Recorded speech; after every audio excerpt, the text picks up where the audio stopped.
Čau, tohle je další video, ve kterém si ukážeme teda rozdělání toho motoru. Začneme ventilovým víkem a budeme postupně pokračovat dál, tak jo, jdem na to.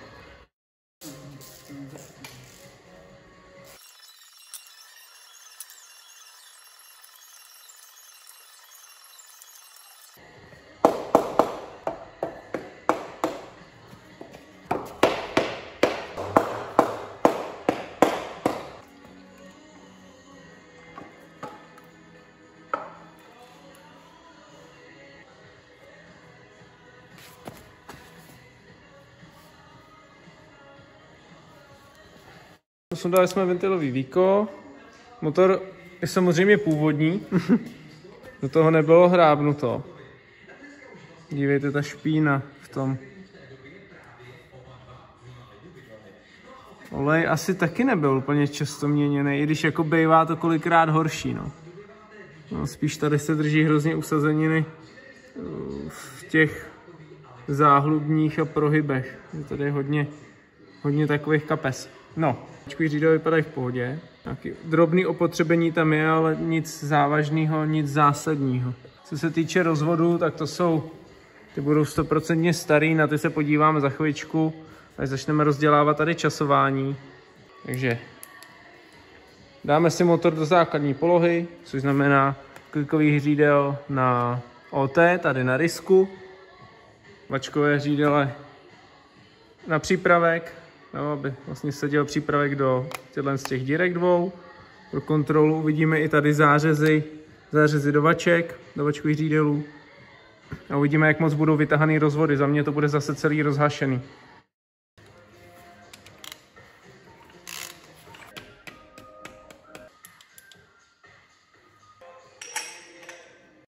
Zázraky se přece jenom dějí. Kliká pěkně na risku.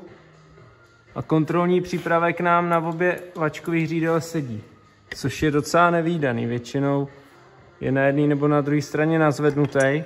Tady to sedí krásně, takže to znamená, že rozvody nejsou vytahaný, což mě docela překvapuje. No, zaarejtujeme si rozvody. Tady přípravek pěkně vymontujeme. Tady začneme povolovat vlastně vanos.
Vrátili jsme kliku na OT, povolili jsme všech 6 imbusových šroubků, které jsou po odvodu toho rozvodového kola, přes montážní díru, vlastně, kde je umístěný čidlo horní úvratě. Máme oddělanou vlastně ještě tady olejový zásobník vanosu. Teď můžeme přejít k samotnému odmontování celého toho segmentu a stažení dolů z těch rozvodů.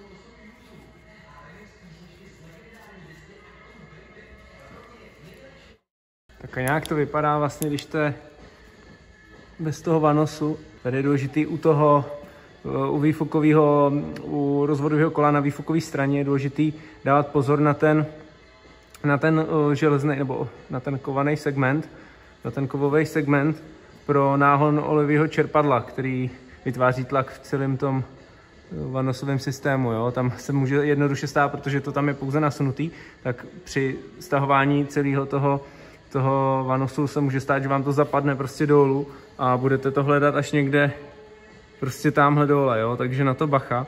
A já jdu pokračovat.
Máme sundaný vačkový hřídele, víka uložení vaček, nebo vačkových hřídelů.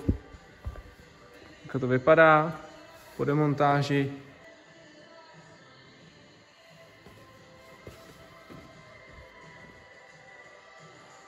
Tak, pustíme se zase dál, jdeme pokračovat.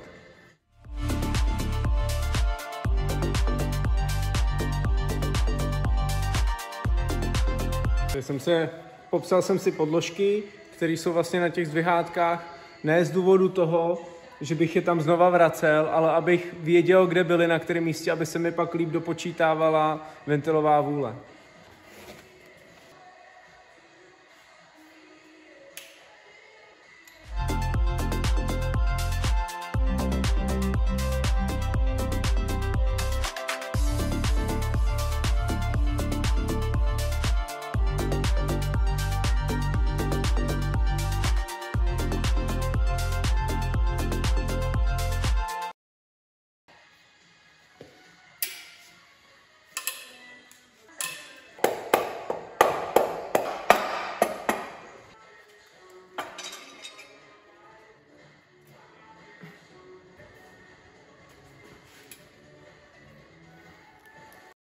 Tak, máme sundaný uložení vaček.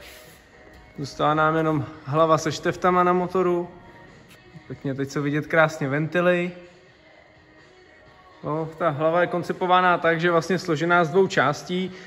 Většinou, co se týče BMW motorů, Volkswagen to mají zase jinak, ale u Bavoráku je zvykem, že je hlava v jednom kuse a uložení vačkových řídelů se tam nasouvá v takových dlouhých segmentech. Mají to hodně klasický šestiválce. A zase utáhne se to víka, má ta hlava jako samostatně. Jo? samostatný díl, ale tady je jasně taky samostatně, ale v podstatě ji tvoří zároveň i to uložení, jo? Že to uložení není kompletně schovaný uvnitř té hlavy, ale vlastně vytváří jako takový druhý patro. Slušná černota. Co ta lišta tady? To je taky vyjetá, prasklá není? Vypadá, že ne. Jde se sundat hlava.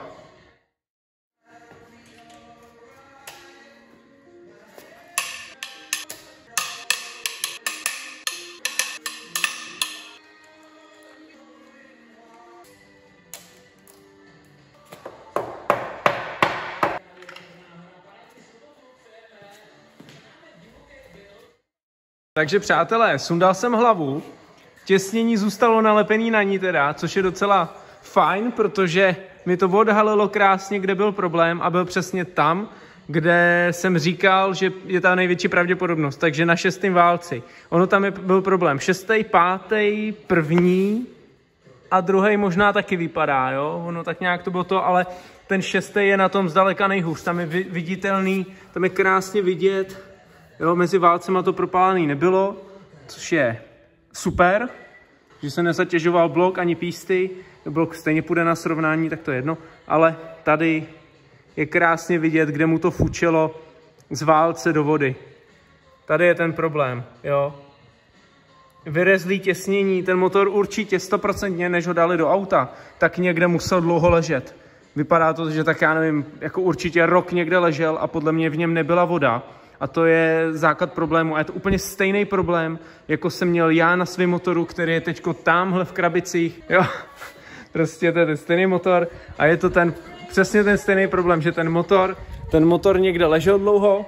Já si myslím, že fakt jako třeba rok, možná rok a půl, něco takového. A jak v něm nebyla voda, tak samozřejmě oxidace a všechno funguje a to těsnění jednoduše vyrezne. Jo, jakmile je to namočený a jde tam vzduch, tak prostě koroze funguje. Jo? Je to jednoduchá ta chemická reakce. Takže Richarde, extra pro tebe. Problém si měl na 6. válci, tenhle vodní kanál vyrezlej, tady to je krásně v tomhle místě.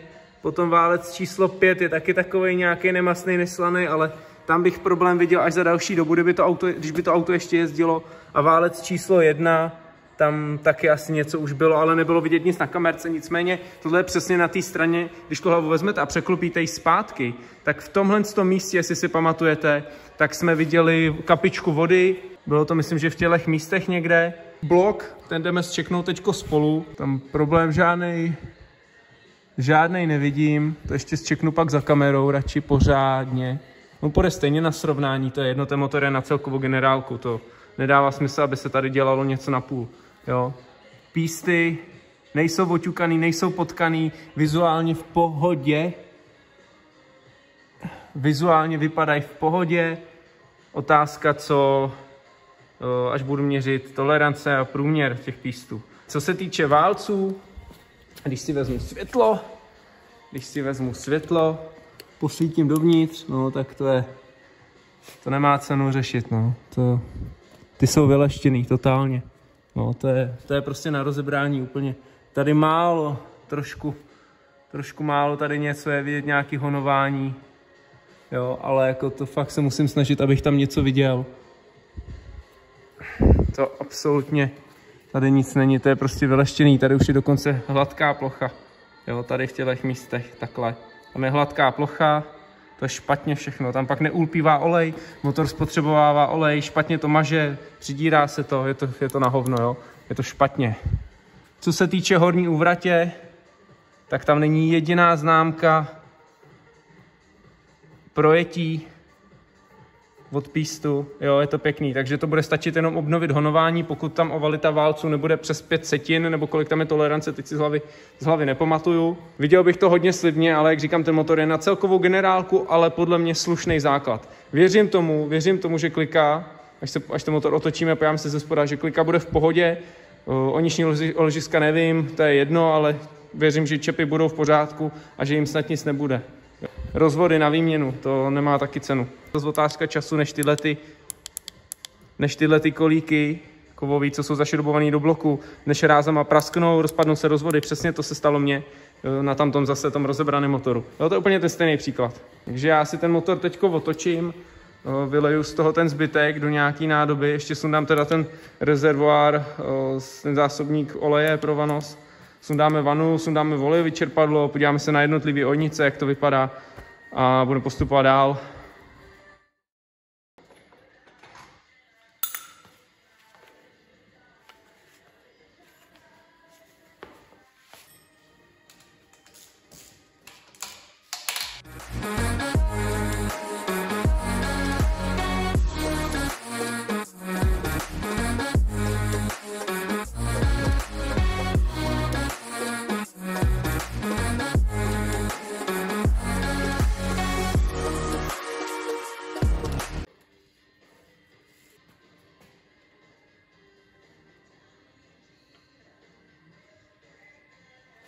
Máme dole přední řemenici, olejovou vanu, zásobník oleje jsem sundal, co zásobuje vano s olejem, jak už jsem to tady několikrát zmiňoval. Samozřejmě vana, prostě plná špíny, klasika. Jo, olejový čerpadlo původní, o tom nemá ani cenu mluvit, to prostě to jsem přesně čekal. Všechno původní, jo. Tady rozvodová lišta ještě žije. Já jsem ji na svém motoru měl úplně kaput. Řetězy všechno starý, původní. A už teď vím a vidím, když si vezmu lampu, kterou mám přesně tady, tak vidím, že na ojnicích minimálně vidím to, že jsou staré šrouby. Takže jestli někdo dělal ojniční ložiska, tak je pěkný prase, protože tam dal staré šrouby, ale možná bych se ani nedivil, kdyby je nedělali. Takže sundáme rozvod od náhon olejového čerpadla, olejové čerpadlo, usměrňovací plech, ten kryt a mrkneme na ty ojniční ložiska.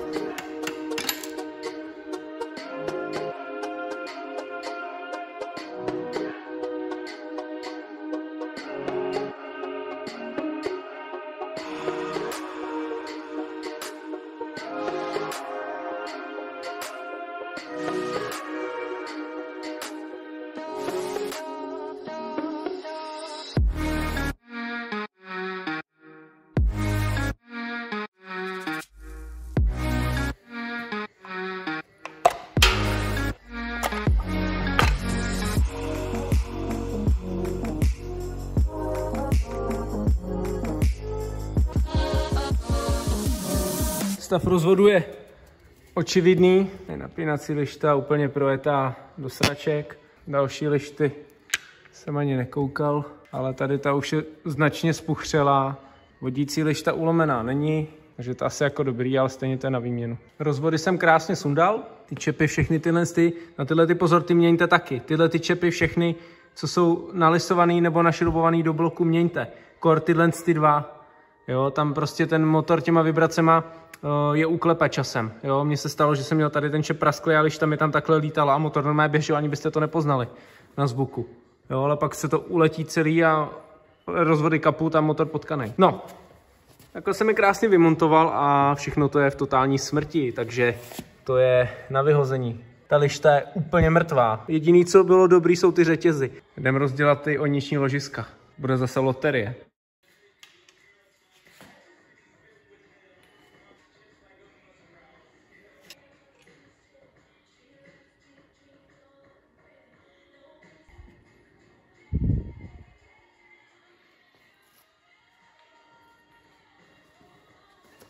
Ojniční ložiska na motoru jsou udělaný, ale když se podíváte na kliku, tak to je na přeleštění. Už tam jsou droboulinky škrábanečky, ale to je na přeleštění, to je ještě dobrý. To je hodně dobrý. Jo, a ty ložiska začaly černat, protože přesně vám řeknu proč. Ty ložiska začnou takhle černat divně a vytváří se na nich takové jako otěry. No to není moc dobře vidět na tom videu teď. Tyhle otěry se na tom vytvářejí vždycky, když máte v prdeli olejový, nebo ne v prdeli, ale když máte rozbitý olejový čerpadlo, to vevnitř je přetlakový ventil, píst, a ten se přidírá. A on jak se prodře, nebo přidře, tak propouští tlak oleje a na volnoběh, teď nevím, jestli jenom na volnoběh, nebo i celkově při jízdě, to nemá plný mazací tlak. Jo, takže ty oniční ložiska, ty jsou samozřejmě v tom motoru nejvíc namáhaný a začnou takhle odcházet rychle. No to fakt jako, netroufám si říct po kolika tisících kilometrech, ale odcházejí relativně rychle. Jo, takže tady prostě je vždycky nejlepší možnost, když se dělají oniční ložiska, nebudeme se bavit o tom, že jsou tam staré šrouby. Jo, jsou to řezané ojnice, takže tam to tolik nevadí, ale stejně lepší koupit ty šrouby nový vždycky. Jo. Tak je dobrý vyměnit šrouby, oniční ložisko, přeměřit vůli a olejový čerpadlo koupit nový. Jo, stojí 10 000 nebo kolik, takže si myslím, že to není úplně tak velká položka, abyste to jako nevyměnili. Jo. Prostě tohle je jako špatně, jo? To je úplně na hovno. Písty s onicema vyndaný, pěkně popsaný, abych věděl, na kterém to bylo místě, i když se to bude celý rozebírat, celý čistit, umývat, je to jedno. Jo, já si to takhle nechám, pak si ten píst zevnitř nějak označím nějakým vripem nebo něčím, jo, 1, 2, 3, 4, 5, 6. Takhle jsou tady jak padlí vojáci, tady ležej. Blok už je jenom blok a klika, ostříky pístů, pár šroubečků, zadní tady simmering, ten taky demontuju a celý motor se bude generálkovat, protože to nemá vůbec jinak smysl. Ještě se podíváme teda na to hlavní uložení. Jdu montovat dál.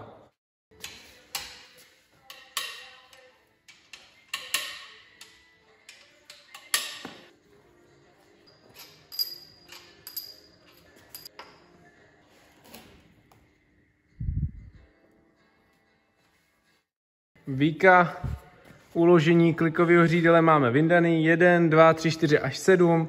Pozor, číslo 1 až 5 je značený, jsou tam vyražené číslice a 6 až 7 nejsou značený, protože 6 axiální, tudíž 7 nemusí být značená, jo, protože to z toho vyplývá vyloženě, když jich 5 je značených, axiála není, tak 1 poslední musí být 7. Tady mám takhle vyskládaný, je to trochu v panku tady, neřešte to, ale ložiska uložení, jako hlavní ložiska nebo hlavní uložení je dobrý, pěkný. V jednom je vrip takovej, myslím, že to byl 5. Ne, 4. 4. to byl. Axiála pěkná, na klikovce taky. Jo, zase to bude chtít přeleštit, jinak s ní nic vůbec není. Připravím si tady karton nebo hadr, vyjmu klikový řídel, podíváme se na ty vrchní.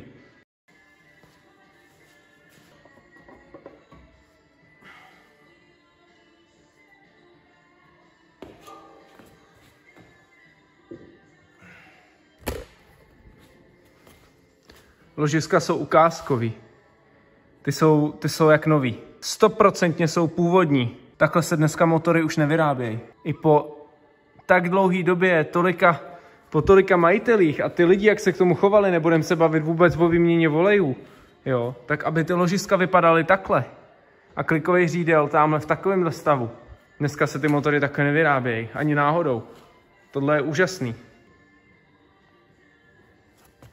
Klika se jenom přeleští, nechá se chemicky vyčistit, blok se celý vyčistí chemicky, nechá se srovnat, pak se natře, vymění se protimrazové zátky a tedy. Jo, hlava se nechá udělat, bude toho hodně. Každopádně je to neskutečný, jakože ty ložiska jsou v takovémhle stavu. Já jsem z toho sám překvapený. Jo, když jsem dělal M50, M52, tak ty ložiska ano, taky byly v hodně dobrém stavu, ale až v takhle dobrém stavu nikdy nebyly. Tohle je ukázkový. No, každopádně tohle je z téhle série rozebírání, z téhle série videí rozebírání motoru S50 B30 všechno a v dalších videích se podíváme zase na skládání toho motoru. Nechám udělat hlavu a všechny ty věci, co jsem říkal, takže hlavu nechám udělat, blok se bude honovat znova, bude se rovnat, klika se nechá zaleštit, nechá se zkontrolovat házivost, jestli není ohnutá, ojnice se nechají vyúhlovat, přefutrovat, písty, ty se přeměřej, ale nejsou odřený, takže by snad mohly být dobrý. Zbytek věcí se koupí prostě nových, jo, vačkových řídel zůstanou, repas vanosu proběhne, nebo zbytek věcí se koupí prostě nový, no. Tak jo, Děkuji za zhlídnutí a mějte se hezky. Čau.